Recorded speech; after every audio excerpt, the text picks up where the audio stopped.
Good. Yeah. I'm going to introduce you Professor Antti Piironen. Yes. Yeah, that's Yes, perfect. perfect. Perfect. He is going to teach this course about digital signal processing. I hope all you are enjoying this course and learning a lot. And this is time for you. I don't know. I don't know if you want to say anything. Yes, for 5 days. For 5 days. Okay, so anyway, so thank you for coming here. So we will be having an intensive course here, intensive meaning very intensive. So think of you are taking basically, do you give them 2 credits? Yes. So more or less in one intensive week plus some home exercises. Oh, welcome. So you got my email. Excellent. so let me. I want you to enjoy it. At least I will enjoy teaching, anyways. So it's really nice to be back here. Um, are you going to do a break in the Uh, yes, but I will be staying here. okay?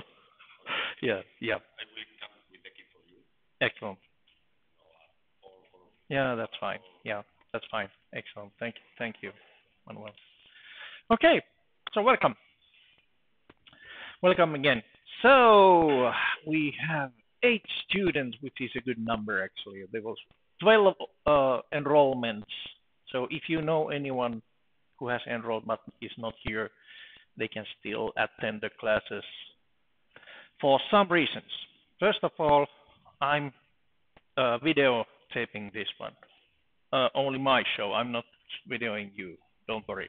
Unless you do something really stupid, then I'll just stop watching at you and put it on your YouTube. Yeah, this actually will go to YouTube. But anyways, I'm not taking any pictures of you intentionally. Um, okay. So that's the homepage. I think you already have found it because you have been able to enroll. But anyway, sites, google.com, Metropolia is a partner of Google, so we basically have our own subdomain under Google, and then we have this course code TX00DH91 is the homepage of this course. Everything you need to know, material and stuff will be there, including these videos. And right now, this video is also maybe streaming into YouTube services, but you never know. So in case you cannot come here in person one of these intensive days, you don't have any excuse since you can always watch it on your mobile. Okay, that'll be, your friends would be so amazed. Anyhow, so I'm coming from Metropolia University Applied Sciences. Metropolia and Alcala University have been cooperating for some time now. It started year 2000 something already, and then there have been some these intensive courses 5 years ago. So there were different groups of students from different universities going into one place and doing something tangible. Um, and but anyways, there's also this nice teachers exchange program. In addition to, I think there's also a student exchange program. So if you are planning to go abroad somewhere in the universe, Metropolia is one of the best places to go. Say in English-speaking classes. Of course, you have Spanish. It's also kind of one of the major languages.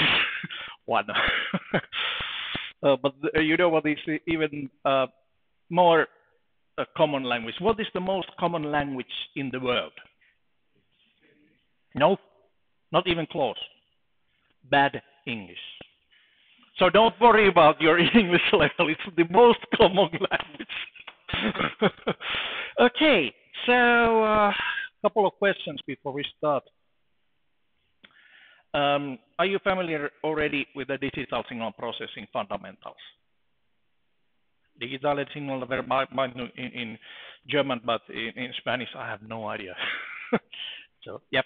So you have taken the classes which has the linear time invariant systems, okay, and maybe some filtering, FIR system, IIR, the zeros and poles on Argand's diagram and such kind of things, and the frequency response.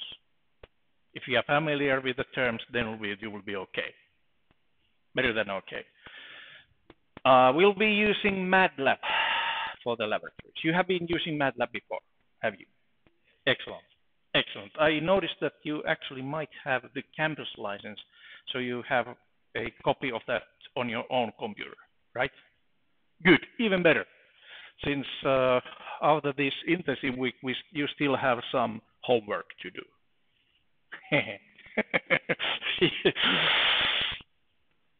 I gotcha. So, but anyhow, my own background on digital signal processing is that I got interested on the topic when I was doing my master's thesis year 80 something. You have been born on 90 something, or anyone from this century? No, not yet. Okay. So, but anyways, way back when we made our own bits from wood, and I got right at the right. I was on the right place on the right time, because that was also the boom of the digital signal processing happening right there around me. For example, these graphic accelerator cards came somewhere around 80s. I knew some of the colleagues of mine, the students, the PhD students from different universities which were working on that area and that kind of thing. I myself, I'm actually a physicist, and my relationship to digital signal processing was that when I got an opportunity to start atmospheric research with optical radar, then I really needed some heavy digital signal processing tools there. So basically for me, digital signal processing is not a theory, it's a tool. Okay. So how this course is constructed. Okay, I see this. It doesn't show up on the top. There. On the top right corner, the on the top right corner, there are these topics. So this home page actually shows just the general information and about the enrollment. You have been here already, and something about next implementation, and then the table of contents and such kind of things, and video stream is available for lectures and lab tutorials if there are enough of bandwidth. But anyways, I'm taping this one, well, recording this video presentation also for later viewing. So if I'm going too fast, well, you might actually, then rewind the tape, so to speak. Or if I'm going too fast, then just tell me. Sometimes I can slow down. Not guaranteed though. Anyway, some general information, and those are actually videotape of the last time.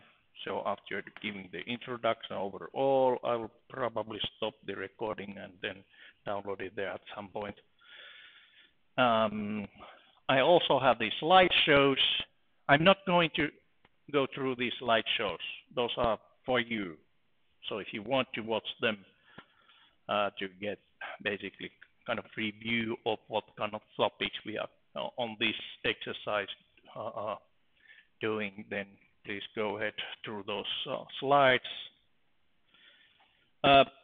Okay, one interesting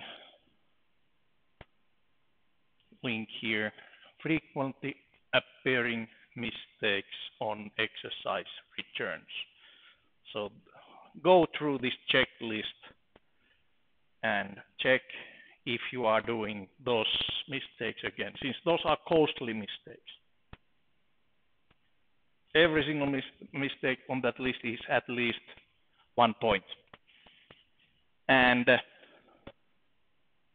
okay, the first is the most common on the first exercise, or actually first 4 are most common for the first exercise.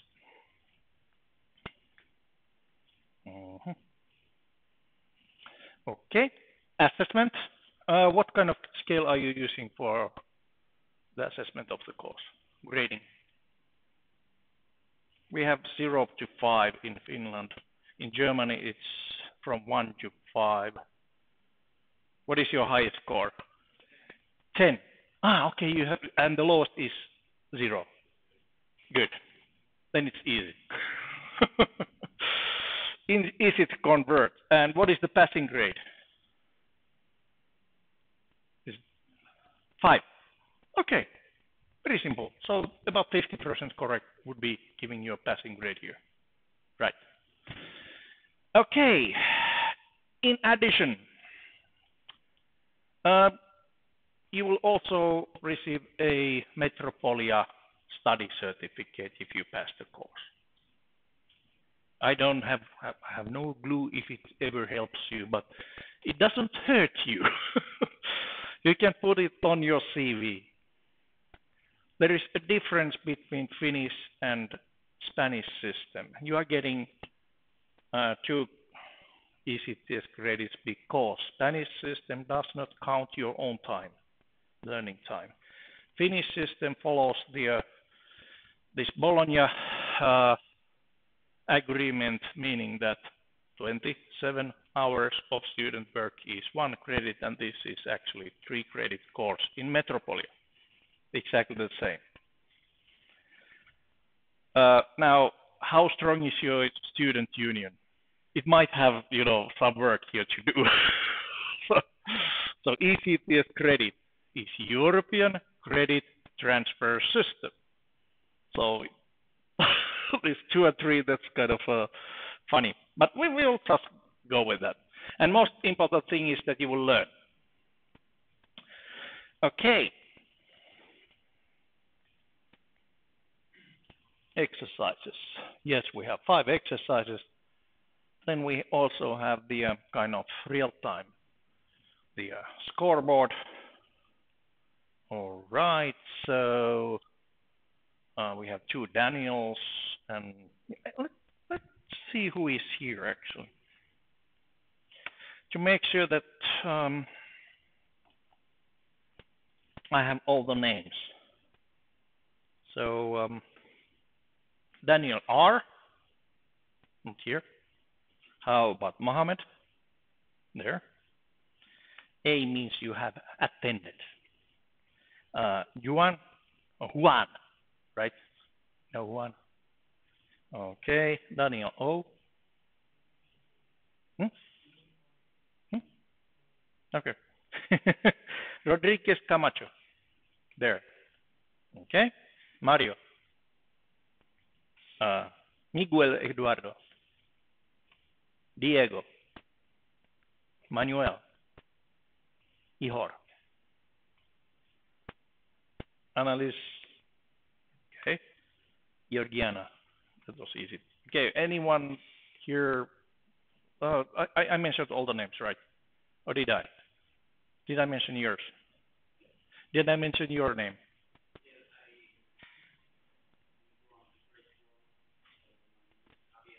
Javier. Okay. Yeah, so I just took those from enrollment form directly, so you have mixed those. Okay. Javier. Okay, that's fine. That's fine. Let's see. That was Rodriguez. Rodriguez, come on. Javier. Right.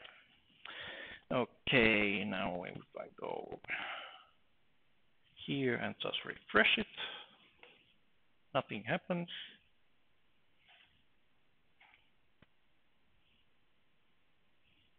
Let's see how fast this one actually upgrades. Well, it will upgrade eventually. Those are, in anyways, they are marked in my list. All right, so back to the business.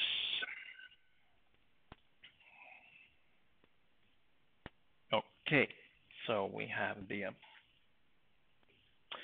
scoreboard will be updated accordingly. First topic, which is today's topic, it's about signals. So we'll go through the how MATLAB actually, how you can make different kind of signals in MATLAB. So basically we are starting from the signal source.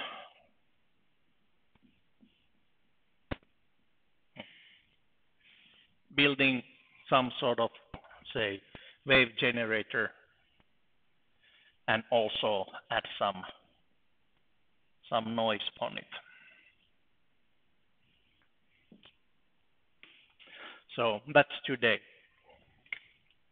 Tomorrow we go through the systems, how the systems are built and how they look like in MATLAB. So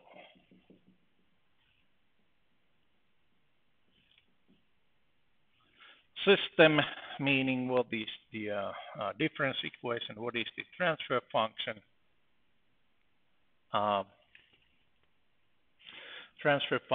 and what else? If it's linear, or actually, is it LTI, is it stable?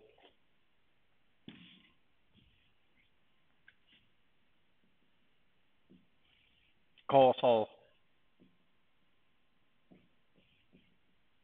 that kind of things, how to analyze a system. Okay, that's for Tuesday. For the Wednesday we have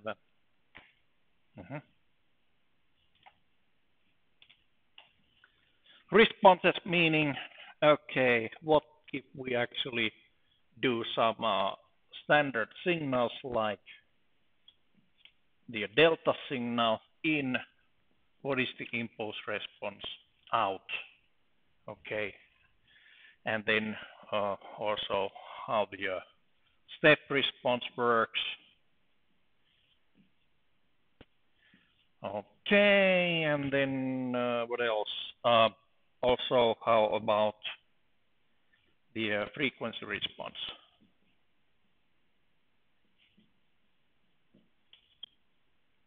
Frequency response. So that's for the Wednesday.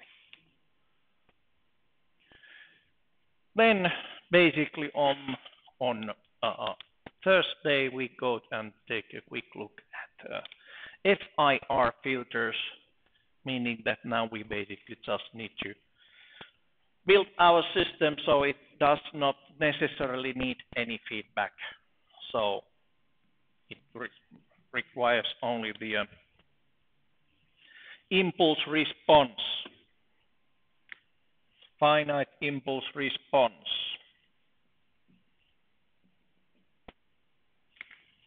Defined by that way.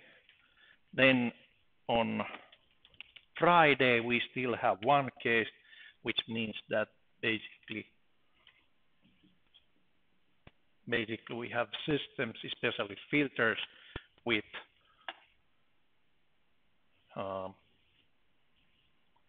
infinite impulse response, meaning basically that you have some poles somewhere else than on the origin. Okay, so that's the whole week. Good. Any questions this far? All right. So basically the first exercise deadline is on Friday. And each of those exercises have 1 week, uh, the 1 week more deadline. So the second exercise deadline will be 1 week from that one. Are the Fridays actually good the deadline days? We can also say Monday. It's up to you. Which one is better deadline? Friday deadlines or Monday deadlines? Or Sunday deadlines also work? Saturday, Tuesday afternoon. Monday deadlines? Okay. So basically, about 5 weeks from now, on Monday, this course is done. Yeehaw. Good. So now let me go and I will start another session here. So today's topic is about signals. And let me take a quick look on the exercise sheet just to make a point. So basically these exercise sheets are such that you can copy those to your own Google Drive. And everyone is using Google, right? Is there anyone who doesn't use Google? Good. So everyone exists. We are not worried about the NSA or other organizations. So basically go and log into your personal, or do you have this university Google account or personal? Maybe personal. Okay. Go and log into your Google account. So after that, you can make a personal copy of the exercise sheet. So how? You know how to do it, right? So basically, you just go and make a copy. And that's it. The copy is always yours. Then you can start filling it. So you can work on small groups or actually pairs, since we don't have too many students here. So I would say you can work on pairs if you wish. I think you are already working on pairs, and which means that only one exercise return for a group, as long as you have the both names there.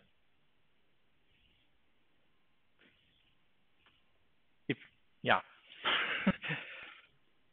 So then I have some instructions for the exercise return. Read these. Okay. Digital signal processing MATLAB exercises. Very important stuff here. For example, sometimes you need a number, semi-random number, which is basically 3 non-zero digits from your student number. I don't need to know your student number. You just take 3 of those last non-zero digits. So if you have, for example, something like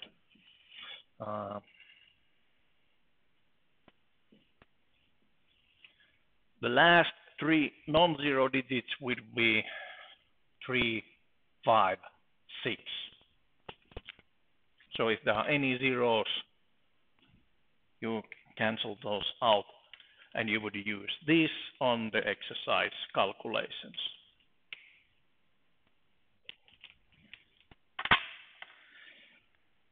Okay. Working instructions. So start MATLAB, create a new working directory, make it your current directory. Log into your Google account. If you don't have one, create one.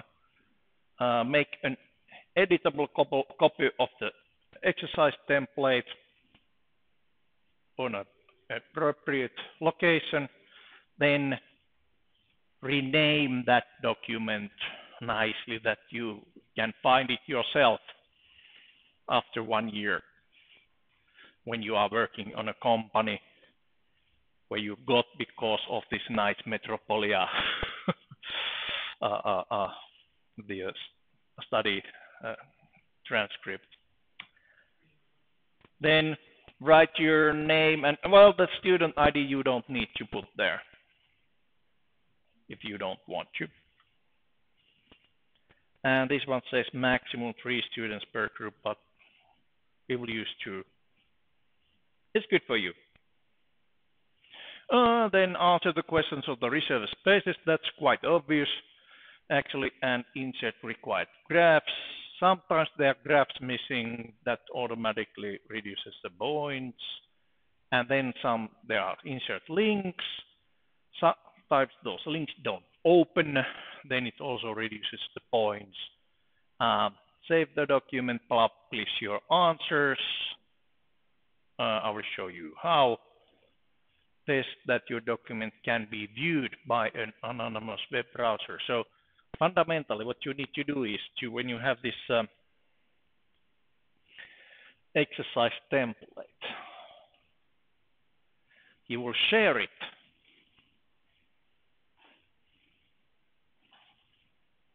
Well, so that anyone can comment. Let's see, I think I need to go to the advanced. So anyone with the link can comment would be the correct way of sharing it. Okay.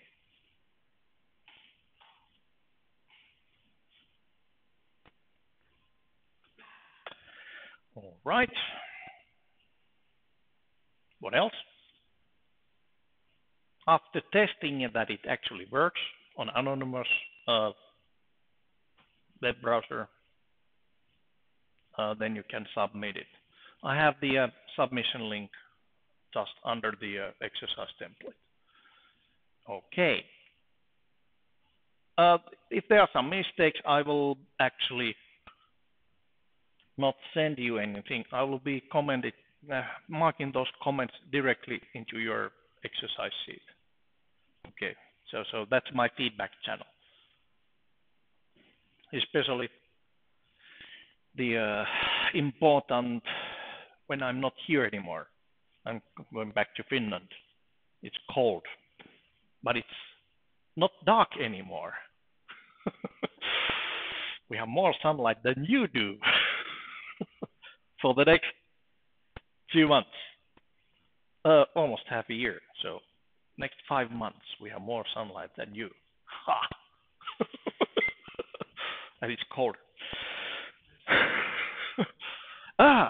Speaking about cold, how hot August is in Spain? We have nice ICT summer school at that time. You could actually come and learn some more. Cool weather, bright days, actually bright nights. It doesn't get dark. Party. So think about those parties what the students have there. It's amazing that they get any studying done. Oh, yeah, the winter. Yes. So on August, seriously, if you're interested on the summer school activities, take a look at the ICT Summer School Metropolia. Just Google that one, and you'll get the well. In 1 month, we have fixed the the course schedule there, but there are something like 15 to 20 different courses of 3 credits each. No tuition fees for you since you are partner university students. The only small thing that you need to take care of your, the travel and accommodation and food and that kind of stuff yourself. On the other hand, food is not that expensive. You get the student price meals from our campus cafeteria. So it's something like less than €3 a meal. Not bad. Okay, yeah, so cool weather. Remember that one on August. Okay. So, okay, all exercises must be submitted in order to get a final grade. So even if it's empty, it just must be there. And if you don't hear anything, it means one of those things, your exercise was okay and the grade is on the score table, so check the score table first. Or I haven't been even yet checked it. Usually I actually wait until the deadline passes before I start marking those returns. And then that's ugly. If you copy directly from some other student group, then at least this number is wrong. So it's okay to collaborate, work together. But basically this is problem solving class. And I would be really surprised if everyone finds exactly the same solution for the exercise. There's no unique answer to this or universal answer to the exercise. All exercise, basically go and find your own way to solve the problem. It's not that hard. All right, so those were the exercise instructions. And then the exercise itself. All right, so, okay. So, yeah. Creating index vectors, impulse responses, step functions. Great. Sampled, plots, data sequence, more stuff. Okay. So it looks like it's more or less this signal means sampled signal sets. So let me take a quick review of that one on the whiteboard. Okay. One word about the whiteboard. I will be taking pictures of these whiteboards and post them somewhere that you can find.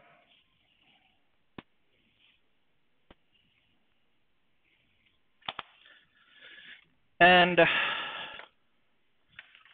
but in any case, it would be also a good idea to make your own notes if you feel like it. Oh, okay. So there we are. So today's topic is actually how to create sampled signals. So basically we start from any function, time-based function, which looks whatever, x of t, time goes that way. And then we start sampling it with a uniform sampling rate. So these are my sample points. For that reason, actually, I also have the index axis here, while the t is on continuous time space. This is on the discrete time space, and these are the sampling indexes.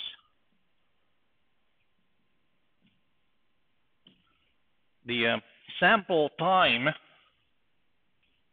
ts, is same as 1 over the sample rate, right? So basically, if you have the samples on those time steps, they would look something like this, the red, dirty red. This is very dirty.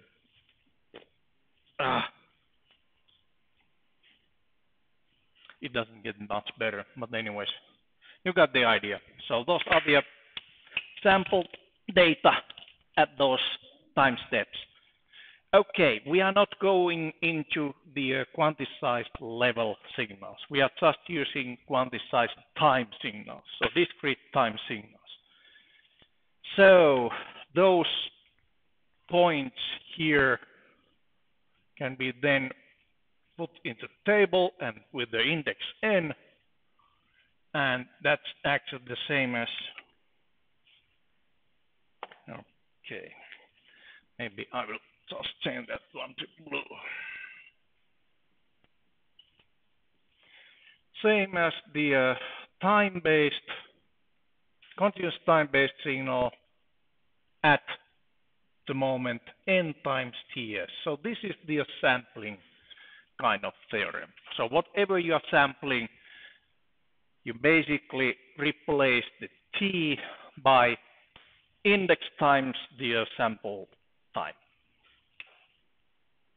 or index divided by sample rate. Okay, then we have a couple of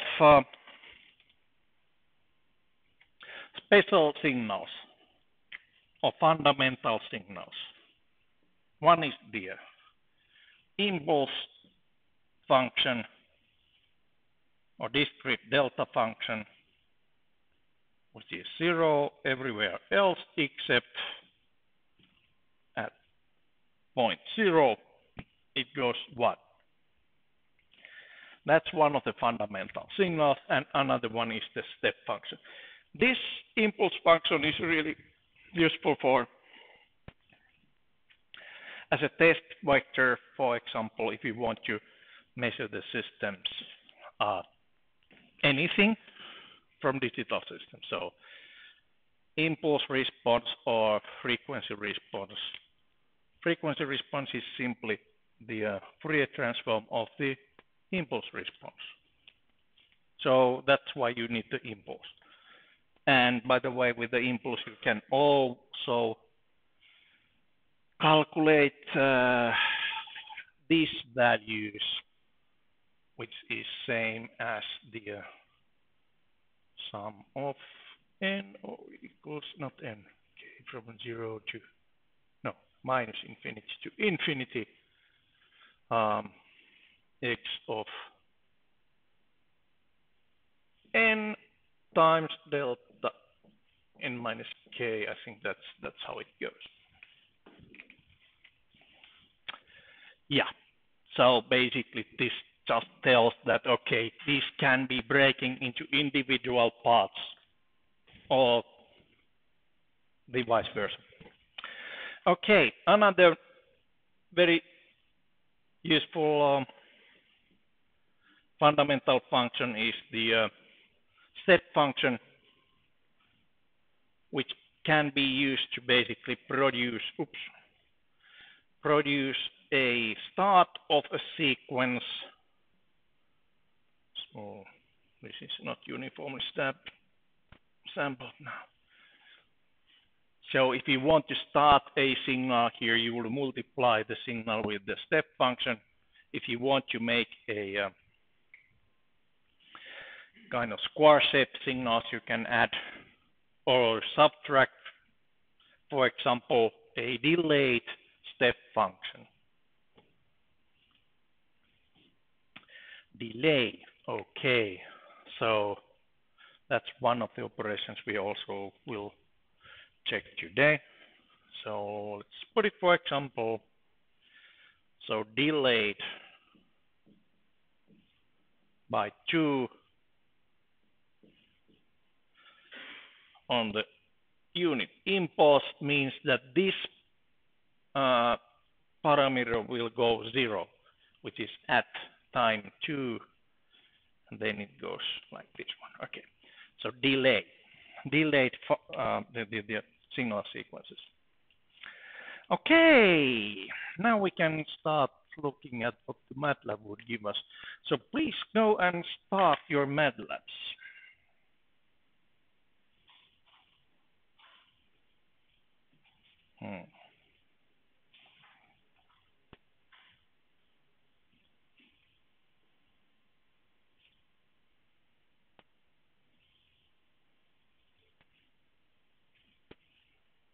Good. I'm taking a picture of that.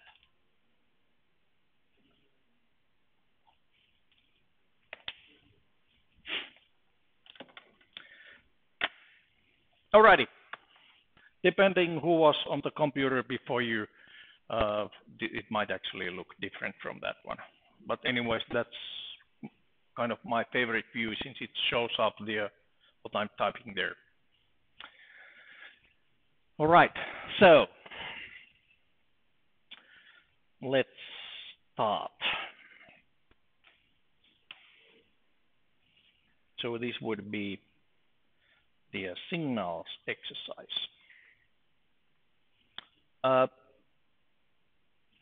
So you know that the comment is the percent sign. Everything after that percent sign is now comment.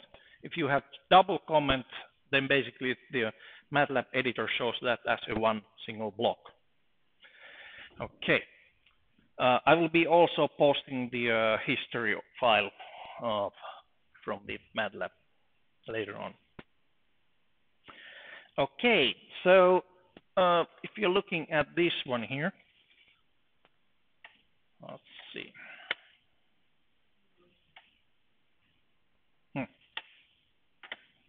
Just a moment, trying to get my.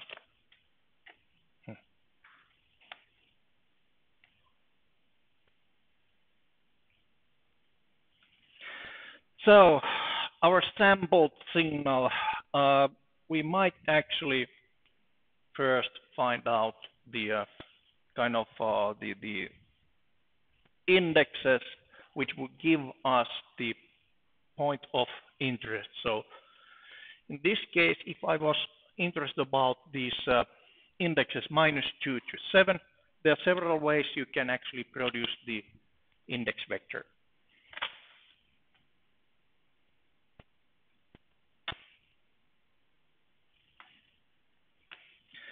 Okay, index vector. So that's sampling indexes. About variable names, never use single character variables. Way too dangerous, since you all have maybe learned from the programming languages about using I and j as indexes on for loops. I and j in MATLAB are imaginary units, and you can overwrite those. So that's one reason why you use always at least double letter the variable names. So how to make a vector of that kind of, this is one way. So you start typing, you know, those, but anyways, actually this will take way too long.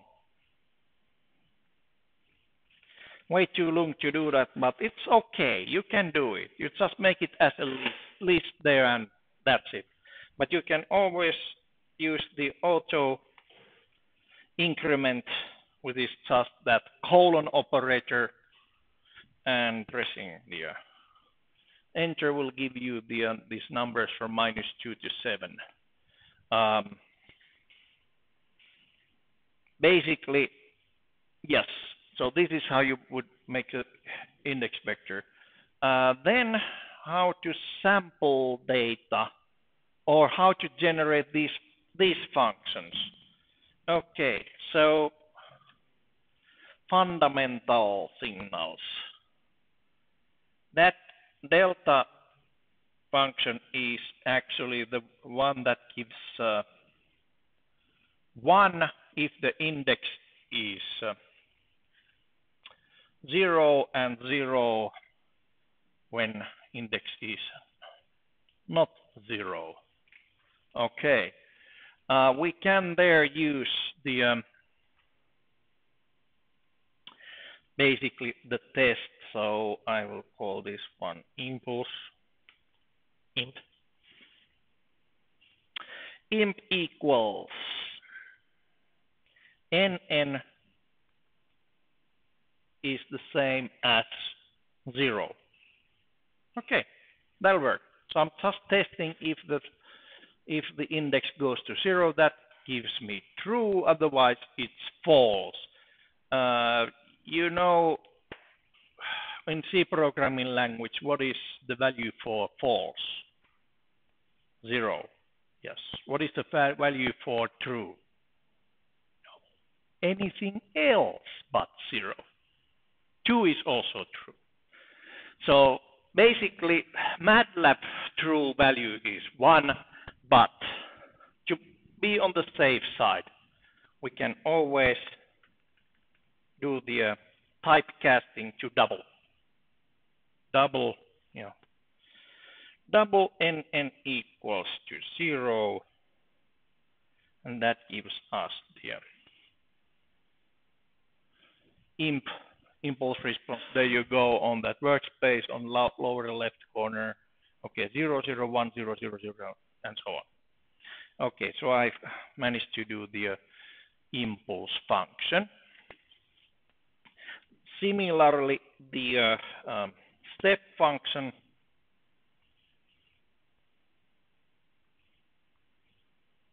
double n greater than equal to 0. So this is the step function. Yeah, on the workspace, yeah, it shows that 0, 0, and 1, 1, 1, 1, 1, 1. Okay, fine. How about then the delayed functions, delayed delta, for example?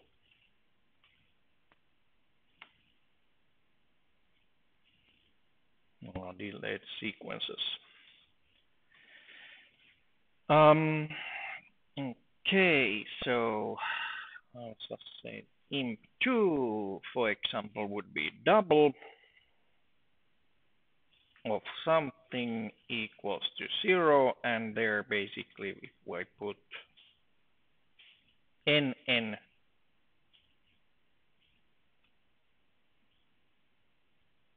plus nn, sorry, not plus, minus 2, yes. So delayed delta of my parameters is n minus 2. It should give me something like that. 2 times step delay.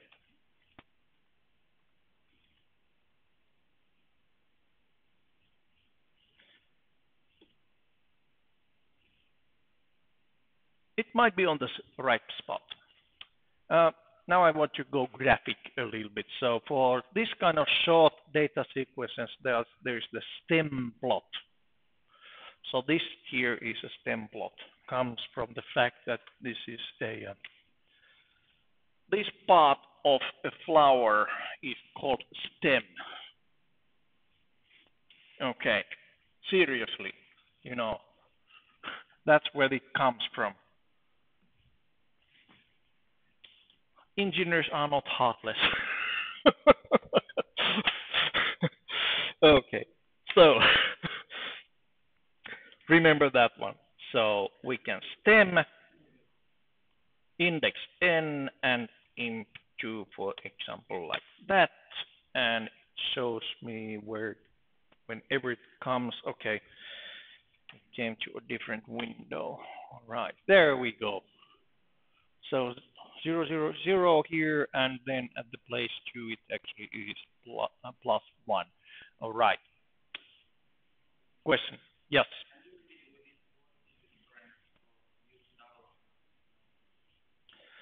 In MATLAB sense, it basically it's about what kind of variable it gives out. If it's just a test, then it basically gives you true, false.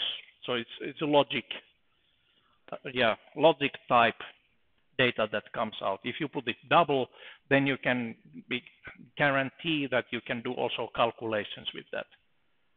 Yeah. In former MATLABs, it basically it crashed if you try to multiply these logical operations with any real data, but not anymore. So this is just to be on the safe side. Okay. Haha. I'll make a big mess here. so, so that's the plot. Okay, this is not done yet. There's some things that are wrong picture-wise. You all never should actually allow data to touch these boundaries.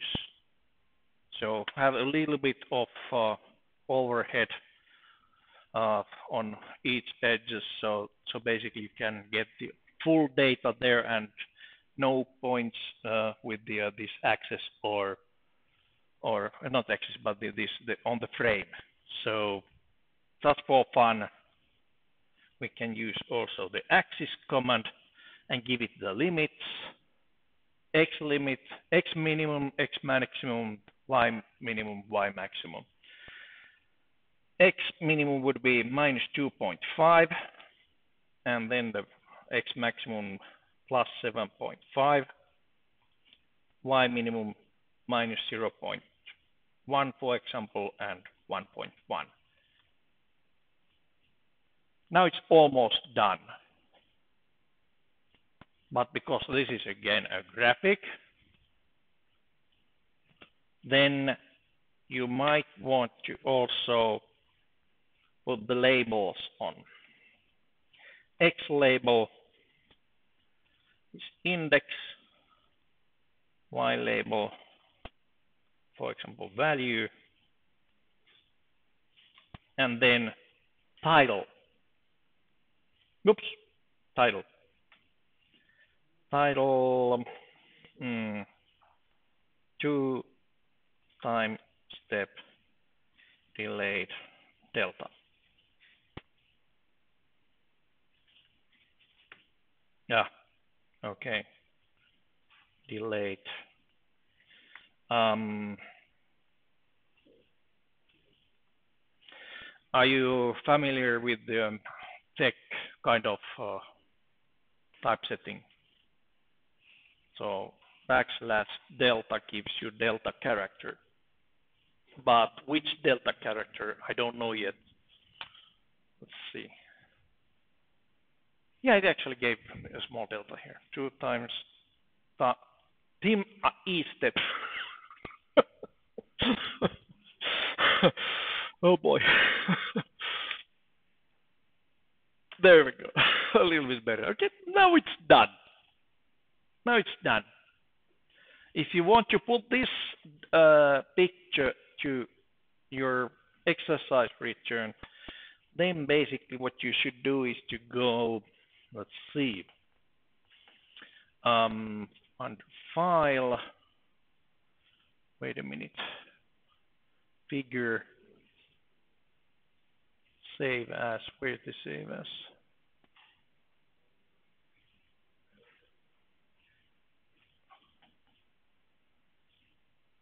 Save As. Okay, the default is basically MATLAB figure, which is no use for generating anything anywhere else except on the MATLAB, but you can actually find some other types here, especially since we are now working on the web document. Then there's portable bitmap files or portable network graphics file, PNG. That's the safest way of saving this one, so it shows up quite nicely on the exercise return. So just click like that and name it accordingly, big one or whatever. And now it's on your directory here. And you can open it outside the MATLAB to see what it looks like.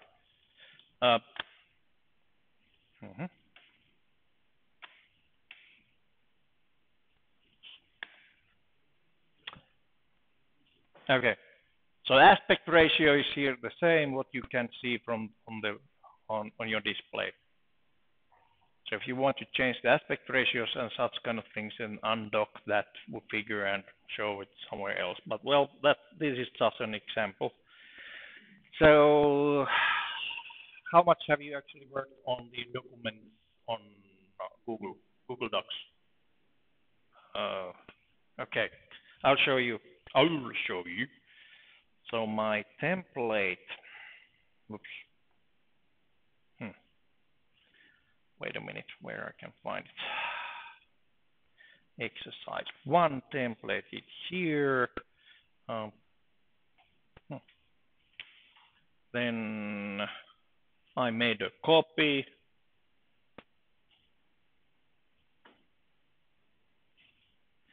And then I had some place where insert the figure here. Okay, that's great. I can insert it here as soon as I can find it. Well, I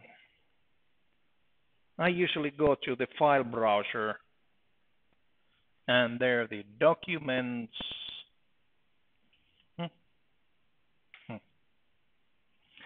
Documents.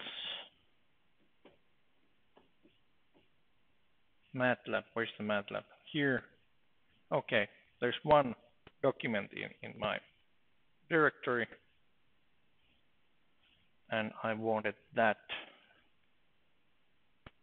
figure right there. For example, like this. Drag and drop. It doesn't get much easier than that. At least in Chrome it works like that. I'm not sure how it works in other browsers. I would guess the Microsoft have prevented anything, with the Google to work. On Firefox, it could work. I have no idea. But anyways, if it doesn't work like that, then you basically need to insert a figure, for example, from image, upload from computer. That works if the drag and drop doesn't. However, let's see. I wouldn't be too happy with this picture yet, since, okay, think of me, I'm opening it up and seeing this kind of picture. Does it really show up everything? Just barely. Just barely. So don't put there messy pictures. Try to make the it show up nicely. Usually, if you have big enough aspect ratio, so about that 3 to 4 aspect ratio on a picture, then it's okay. I can still read the titles and such kind of things. But use your, imagination of what it would look like when I'm actually opening it. So,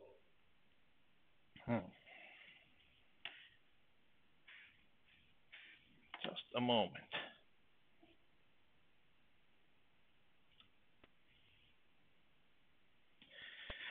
There. No, I was here. Good.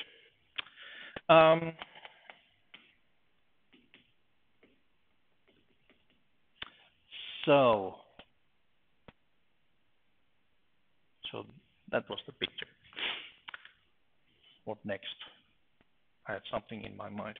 Okay, let's do some arithmetics with this data. Now we have the imp2 nn stp, how to combine, add, and multiply kind of things. So adding vectors is easy. You just add them. It follows the matrix calculation logic. So MATLAB is matrix laboratory. Remember that one. So if a variable is not a scalar, meaning it's a simple number, then the multiplications will be done by the matrix multiplication rules. Okay. And if you want to do something else, you have to explicitly say that no, this is not a matrix multiplication. So, for example, adding vectors is easy as long as you have the same dimension vectors. So, imp plus imp2, and even say multiplying with a scalar number is easy, like that.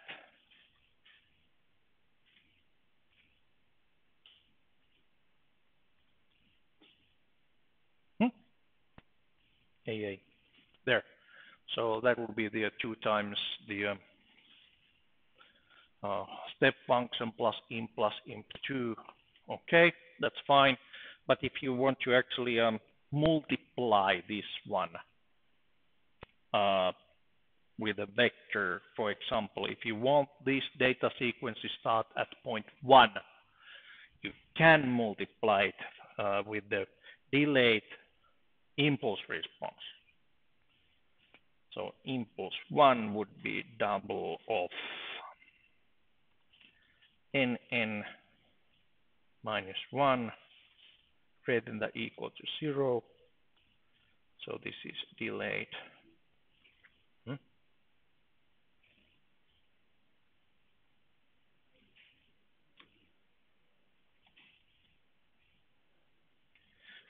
So starting the data sequence at that point, yes?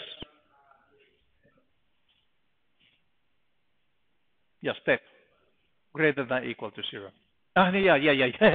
I have the comment is wrong. Sorry. Yep. Excellent. You are awake. Usually in Finland I get just this kind of watch. Okay, this is step function, of course. Delayed step to start a sequence at some point. If we want to start that sequence, so we need to multiply these vectors, but with the dot times.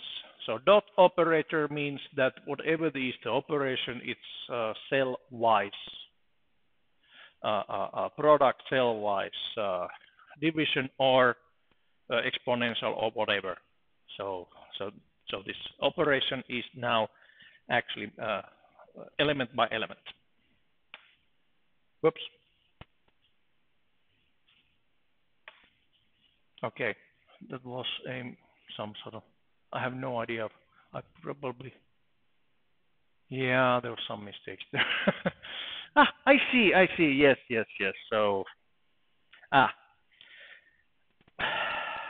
this is something I don't understand about MATLAB. If you highlight something on a line and press enter, it does the line and the highlight text. All right, so it's not, Word is not perfect yet, which is good for you since it's still work to do. Plenty of work to do in the Word before it's done. But to be honest, I'm afraid that the Earth is more or less done in 10 years. But anyways, yes.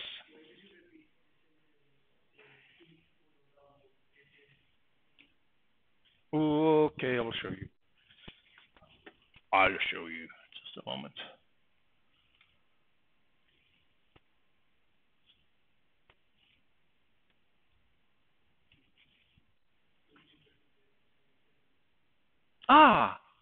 Just a row up. So up a row. So this arrow keys on the bottom right corner. So how to repeat any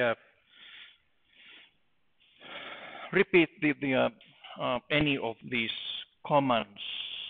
For example, any stem command. You start with ST and then press arrow up. That's the previous. Okay, yeah, STP. Previous commands which start with that. And then you can basically go and edit the line. So imp1, I can do, for example, if I want to make this one a 3 times step delay, I just take imp1 and then just change that those values on the line.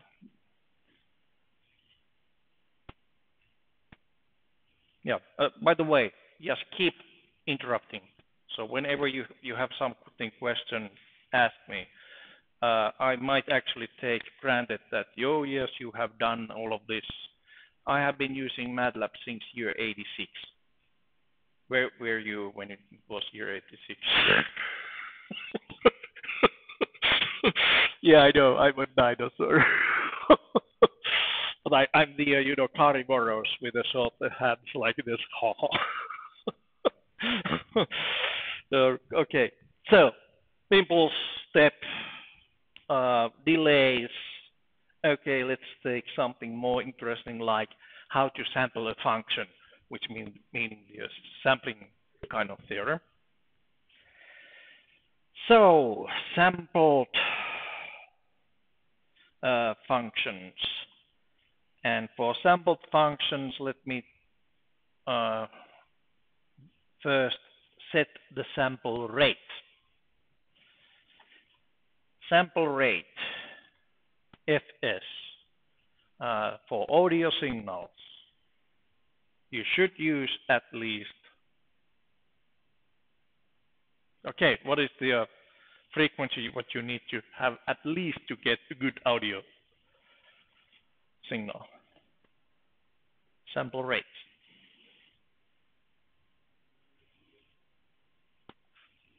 Hmm? 2 times the highest frequency, okay? So that would be how much? Yeah, but what is the hearing, audio signals, how high you can hear? Higher than me, but, and lower too, but hmm? Yeah. So sample rate for audio signals 44.1 kilohertz, right? Yeah, that's the CD quality PCM audio is sampled with 44.1. How many bits? How many bits you need to sample a high quality audio? Of course, as many you can afford, but for really high fidelity. But normal CD quality audio, how many bits? 16. 16, and that comes from the dynamic scale of human hearing. 16 bits is something like how many decibels? Decibels. You will need the decibels of this course, sorry.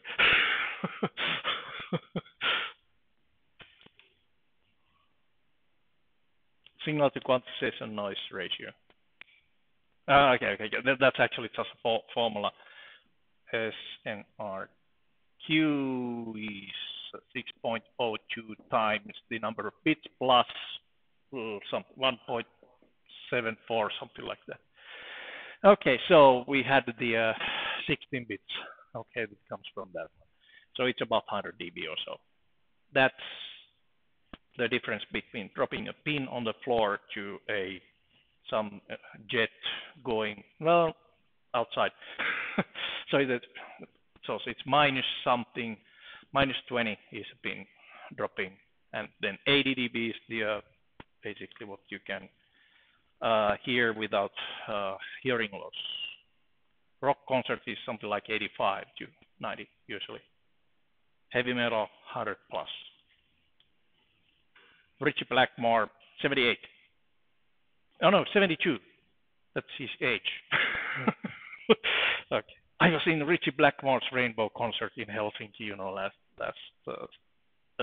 Friday. That was just great, Old guy like that still playing like, 50s. Okay, so sampling rate 44.1 kilohertz. So that will be 44. How many zeros? I have one too many. Okay, 44,100. Or actually, this could be the same as the 44.1 E3. So yes, MATLAB actually understands this kind of engineering notation on the values. That's the CD quality sampling rate. Okay. Next, let's find a nice signal to sample. How about to make it a interesting one? If we have a sinusoid signal, anyone playing any instrument? Which one? Trumpet. Okay. Where does the trumpet actually generate the voice? It's a mouthpiece, right? And it's not sinusoid. Okay, it has harmonics. Yes, it has harmonics. But anyways, if that was a flute, flute is almost a perfect, what is that called? The wave tube for certain frequency. So it's really, it's a standing wave. So on flute, it would be just sinusoid. Anyone playing piano? We'll make piano. So in piano, we have the sinusoid, which gives the basically the tone. What is tone A? Note A in music. If we play note A in frequency, what is the frequency? You should know that. You know, trumpet is a classic instrument, 440 hertz. Yeah.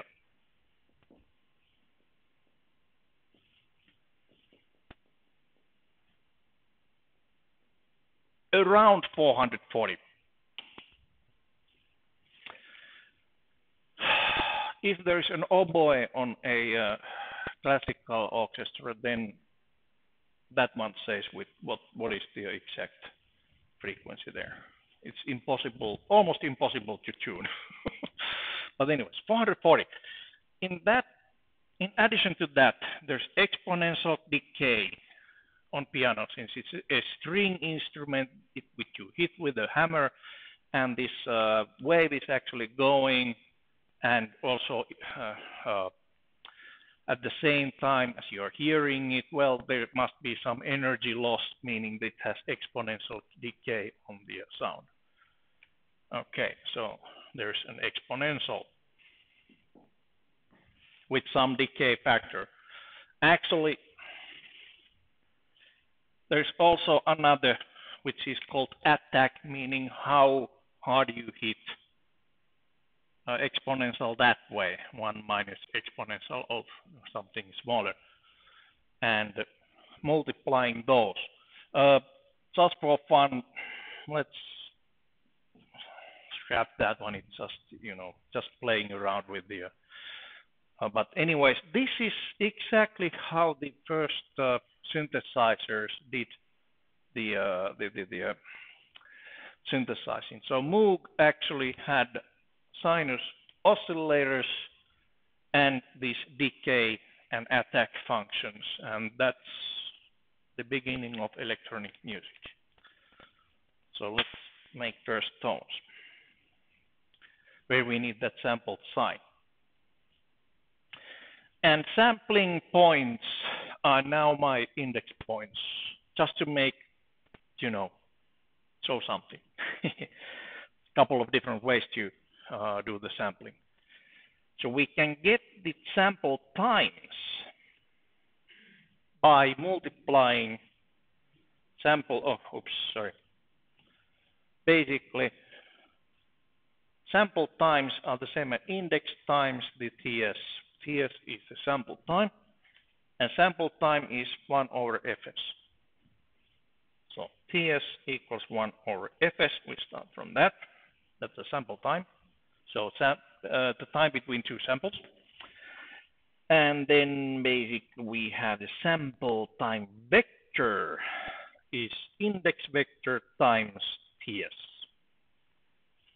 Not too many samples on my sinusoid. Then we have the signal itself, the amplitude. I'll just put there 0.5 just for fun, times sine of 2 times pi times 440 hertz. Okay, 2 pi ft, what I'm looking for in here. So sine of 2 pi f times t, where this one is actually the sample times tt. Okay, that's the sampled sine. Let me stem to see if it makes any sense. I would say this one does not yet make any sense. We need more samples actually to produce that sound. Yes, well, Ts times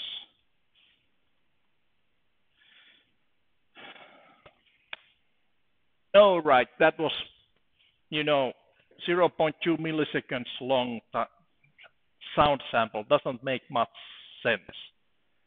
I think we need to have a better way to produce this set and, for example, make this one 1 second long with that sample rate.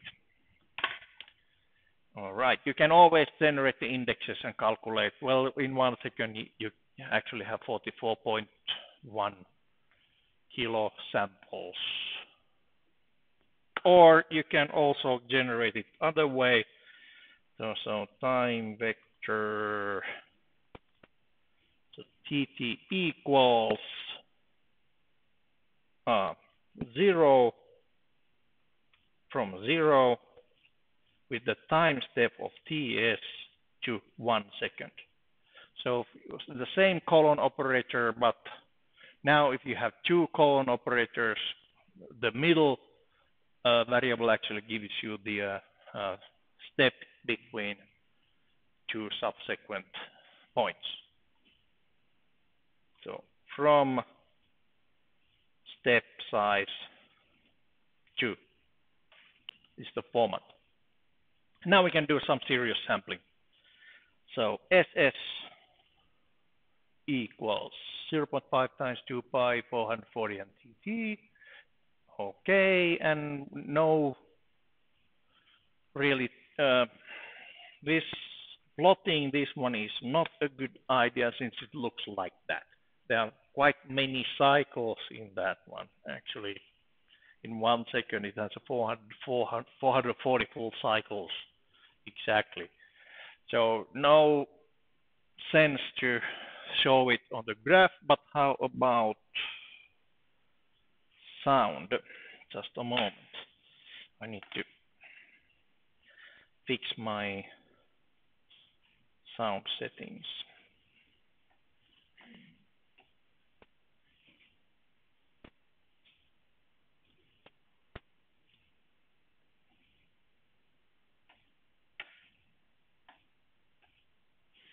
So sound, SS, and sample rate.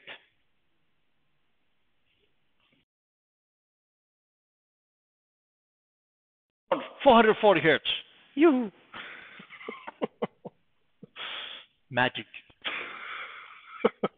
Not much magic on that one. But, well, now we have the sinusoid. Next, exponential. And basically, we can always just do the just guessing what would be the time constant for that one. Exponential of something minus, and then it has the time vector, then divided by, well, with the number where the signal amplitude has been going down by e to minus 1. So maybe at 0.1 second. We don't know. We can try. We can tweak it. This is not science. This is engineering. So SSE, so it's the signal with some decay. SS dot times exponential of minus TT divided by 0.1. And oops, that's not the one. SSE. Okay. Yes. There's some artifact also there. It kind of jumps twice there. But that's how you make the decay. The attack would be just 1 minus exponential of even shorter than that to actually have some of that. Okay, and how to do the rest of the effects? Well, that's for you to find out. Okay, so synthesizing sounds is not that hard. Now you can start your own band, just type in the computer. Like a real geek. Excellent. Good. So sound sample, which is missing something. That was very unnatural sound for actually 2 reasons. On any natural sound, you would have echo comes with the natural sound. Another one which comes with the natural sounds is noise. If there's no noise, it doesn't sound natural. And in any case, in plenty of places, you have to actually be able to synthesize or emulate a real life kind of signals to test the system before you exploit them to the on some industrial environment, for example. So yes, you need to figure out how to produce a little bit of noise in addition to that one, which brings us topic of signal to noise ratio.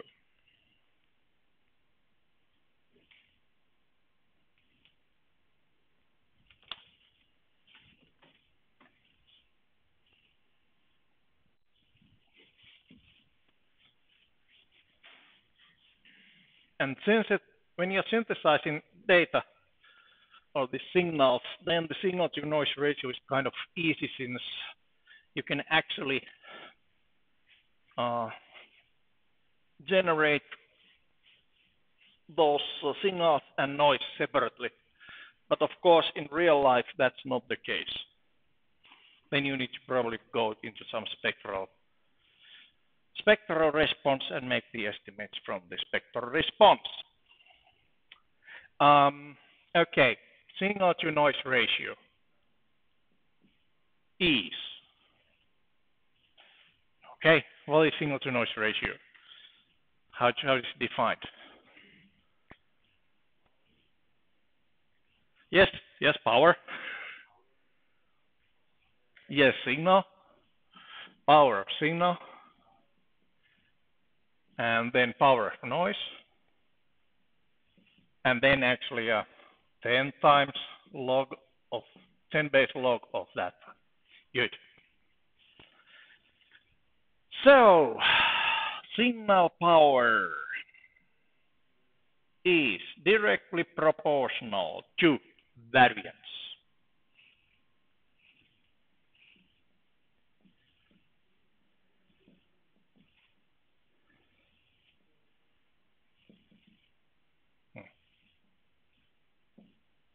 So sigma squared of signal, is that sigma?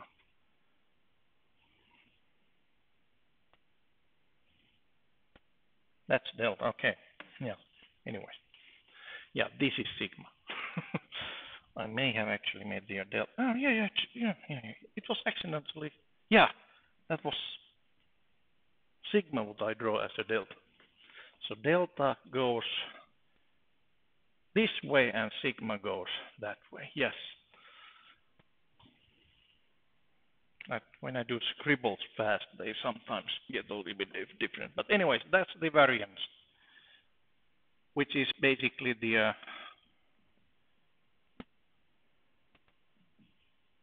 square of the standard deviation. And basically, the standard deviation is the root mean square amplitude.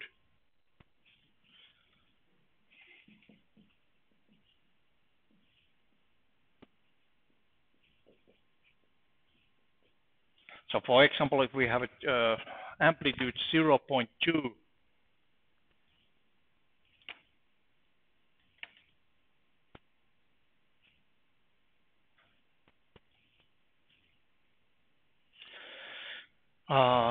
if there's a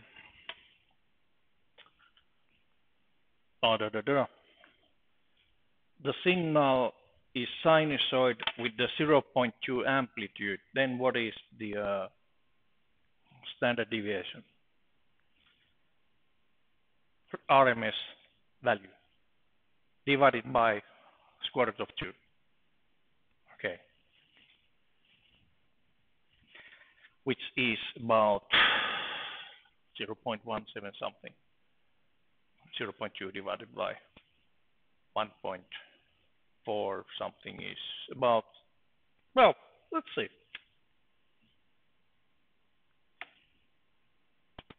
We can always calculate. We have a calculator, so yes, standard deviation of SS, that was the value, the signal with the amplitude of 0.2 and no decay, and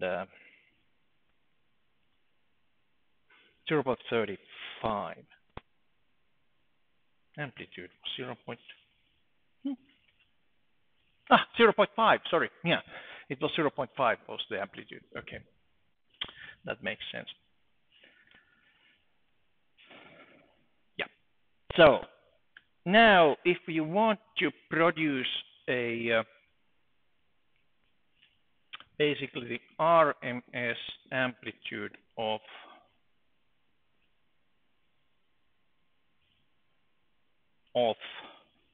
noise,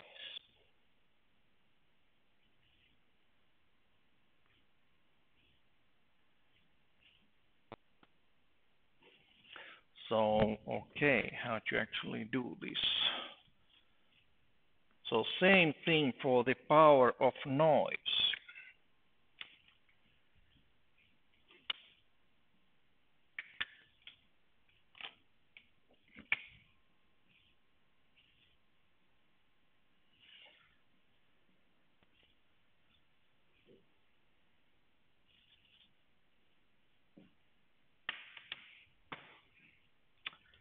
And add in, for example, the amplitude of 0.1 amplitude of noise into the system. Let's take a look what is the RMS, the signal to noise ratio.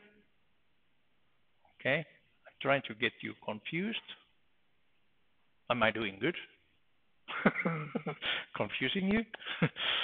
All right, so let's make the noise RMS amplitude 0.1, and then the question is what is the signal to noise ratio? Okay, first how to calculate that? Okay, I can calculate the SNR equals to 10 times log of 10 of power of signal is now the variance of that signal divided by variance of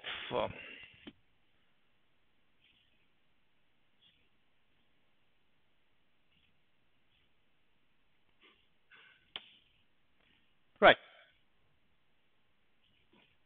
So RMS amplitude 0.1, meaning the variance is then square of that one.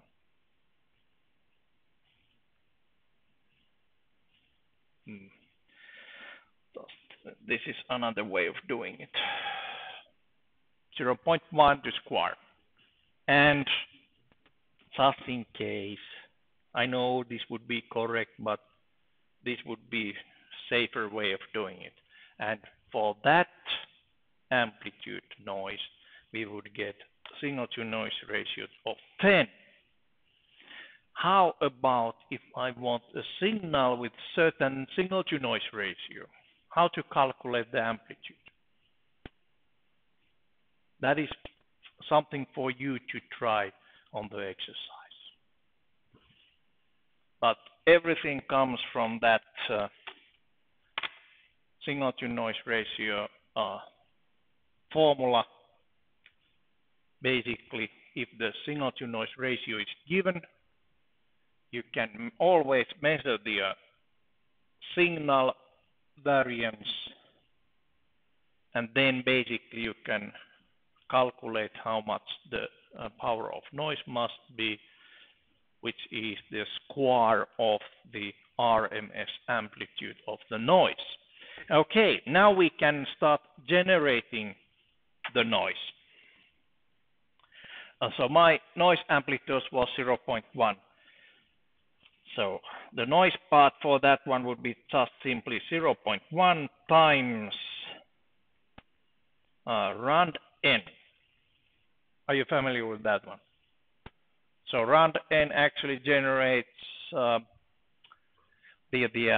random numbers that are uniformly distributed, not uniform, the standard, what is it? Natural distribution, the Gaussian shaped curve.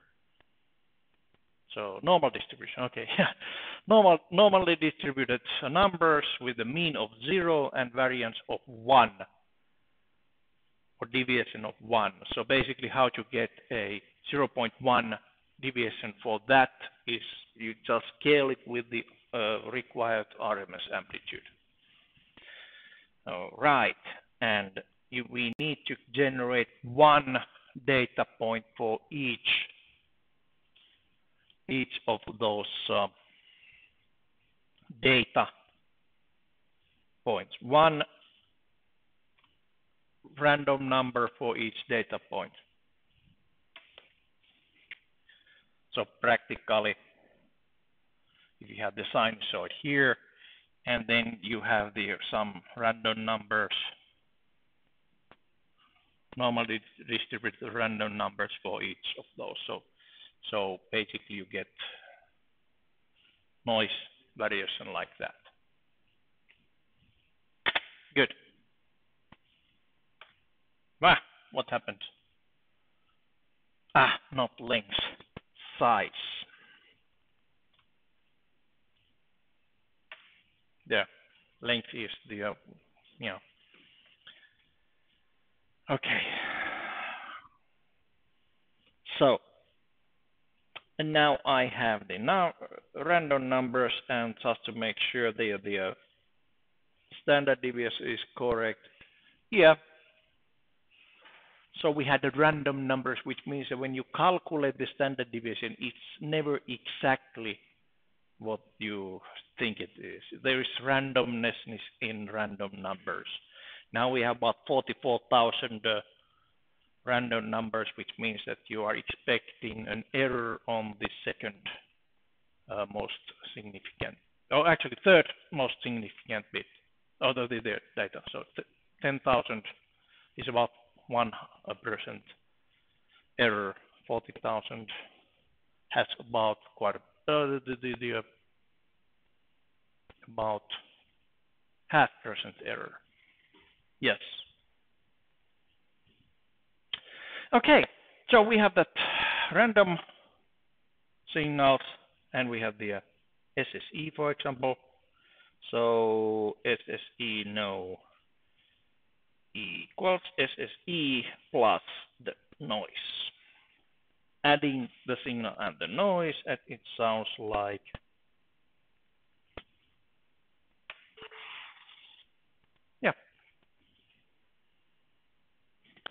that's it. That's how you generate the samples, sound samples. You can also save the sound sample. You had a question, yes?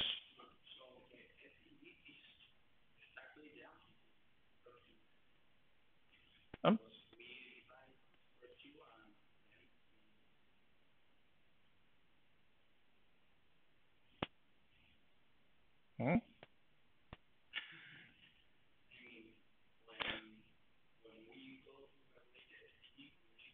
Yes, you will calculate the signal standard deviation just with a function. You first generate the signal, then you calculate what is the STD of that.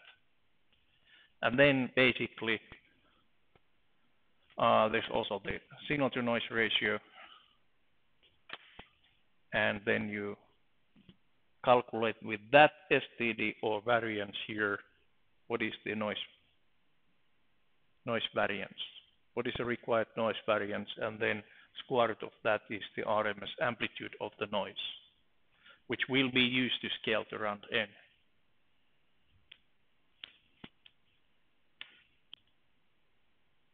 Got it? Maybe. We'll see. Don't worry. Actually, I think you need to do the calculations at least 2 times on different exercises. So, but anyways, everything starts from the formula for signal to noise ratio. All right. Good. So, oh yeah, and of course my sound was SS, not SSE, but it doesn't make much difference in here. You just follow the instructions what you need to do.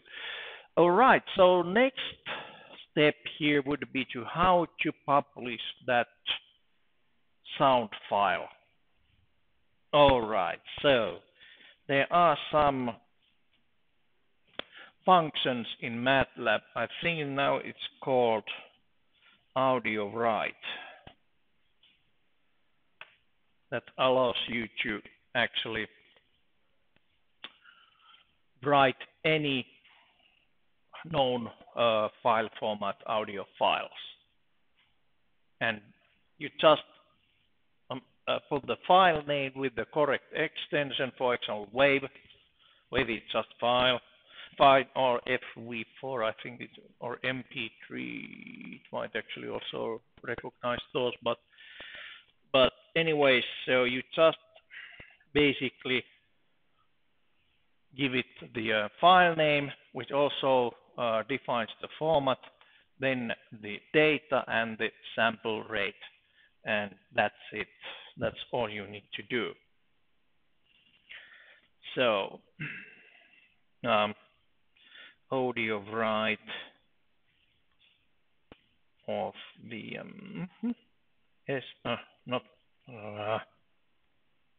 sound one dot, oops, of course this is for file name, between prime sound one dot wave, then SSE no, and FS. And now I have that sound one dot wave here open outside of MATLAB.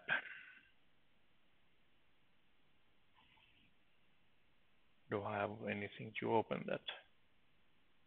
It doesn't. Funny, why it doesn't find the my audio thingy.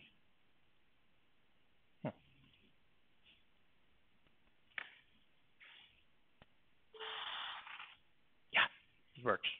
I have the VLC media player in my computer. Okay, and then how to actually make a link to this file. This is has been in history quite, say, amazing. A lot of people have been sending a link to C/something on the hard drive of the current computer. Okay, it's much better if you upload it in some cloud service. Any cloud service would do. So Google Drive, of course, is there, but also if you are already using Dropbox, or if you are using some Microsoft OneDrive or whatever you are using, you just put it there on your favorite location. Let me put it on my let's see, files.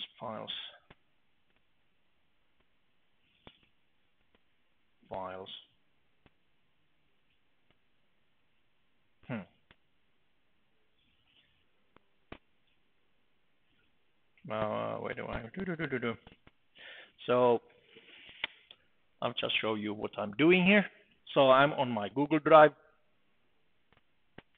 And then basically I might actually make a folder. So this is folder files and Alcala. And go there. Then I go and drag and drop this file here. And I'm not yet done. By default, this is the owner's file and nobody else can actually access it. Remember to actually have the link sharing on, and what is the advanced? Anyone with the link can view. Okay, anyone with the link can view, then I can open the link. If you're not saving it like that, then I cannot open the link. And by default, it actually that should be on my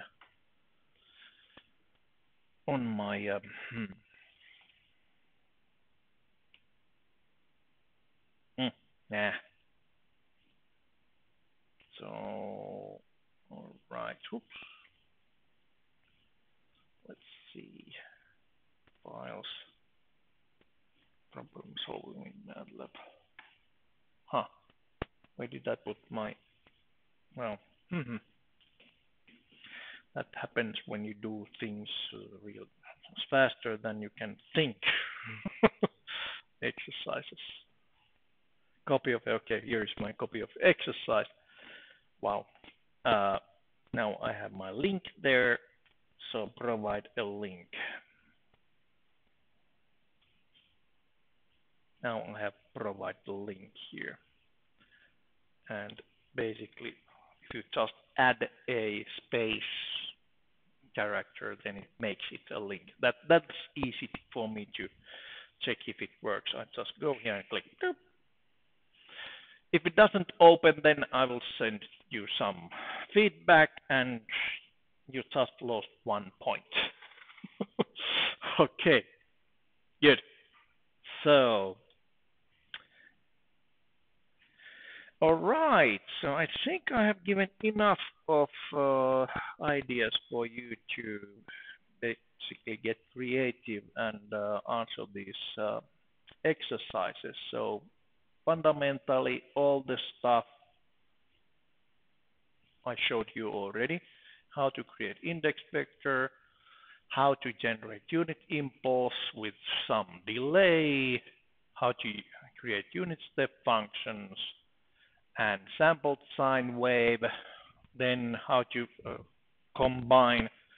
make combined data sequence. There's multiplication with signal and with the scalar value. Then basically some plotting, stem plotting, again data sequence, then how to generate that picture, the commands, how to generate it. Again here, a sound sample with lower sampling rate. So this is just 11.025 samples per second. So it's not quite hi-fi, but it reduces the amount of required space. Saving it, and I have marked here. Okay, you need to 2 to the power 13 samples. So basically, try to figure out how to make that sampling rate and exactly that amount of samples.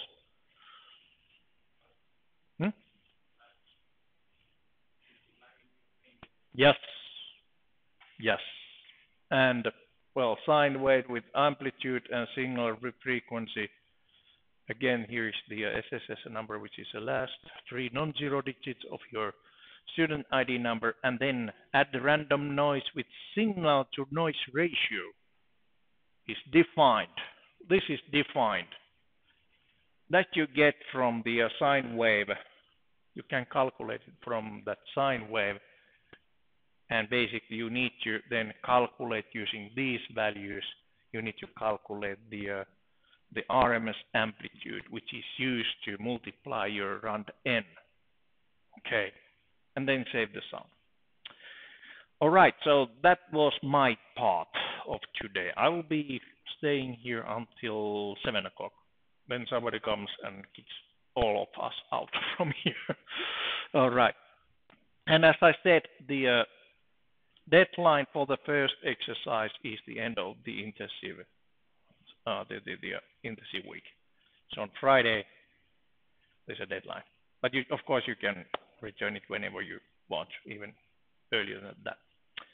Okay, thank you.